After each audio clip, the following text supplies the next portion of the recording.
umumnya lansia lebih dipandang sebagai beban daripada sumber daya.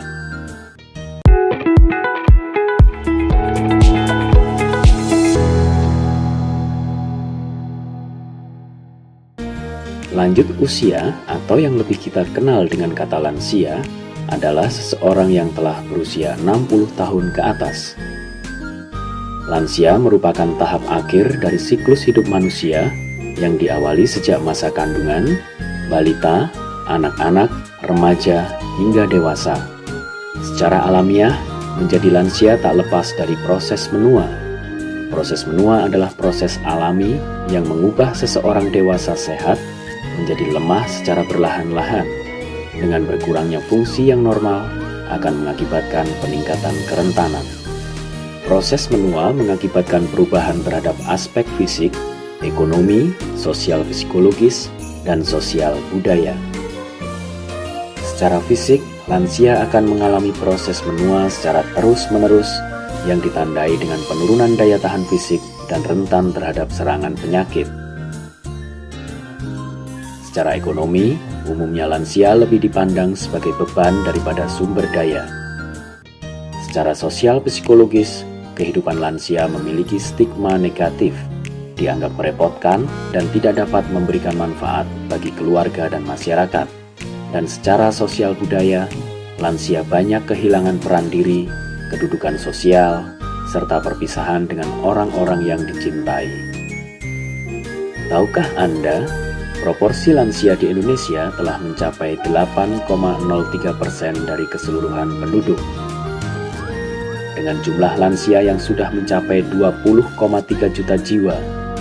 Sementara itu, dengan proporsi penduduk produktif 10 sampai dengan 59 tahun yang lebih besar jika dibandingkan kelompok umur lainnya, maka menunjukkan Indonesia adalah negara dengan struktur penduduk menuju tua.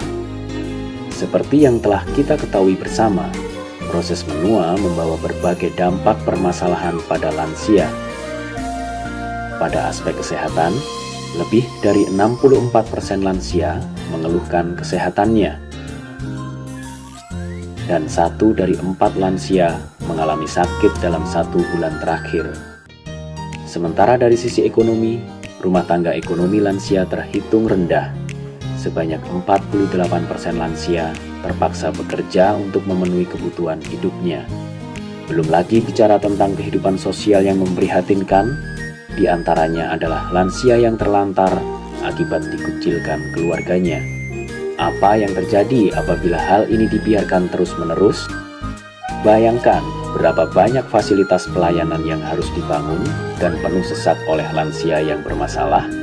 Dan mari kita cermati bersama berapa banyak anggaran yang menjadi beban negara sebagai akibat dari permasalahan lansia. Oleh karena itu, perlindungan dan pemberdayaan kepada lansia perlu diperhatikan agar lansia tetap sehat, aktif, produktif, dan mandiri. Kondisi demikian merupakan gambaran lansia yang tangguh. Lansia tangguh dapat terwujud melalui penerapan 7 dimensi yang mencakup spiritual, intelektual, fisik, emosional, sosial kemasyarakatan, profesional vokasional, dan lingkungan. Pun demikian, seringkali kita lupa bahwa menjadi lansia tangguh bukan hanya pekerjaan 1 atau 2 hari saja.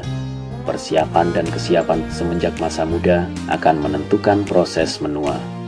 Lantas, apakah di masa yang akan datang kita menjadi beban keluarga, lingkungan, masyarakat, bahkan negara, atau kita dapat melawan stigma tersebut? Tentu saja pilihan kita akan menentukan masa depan kita.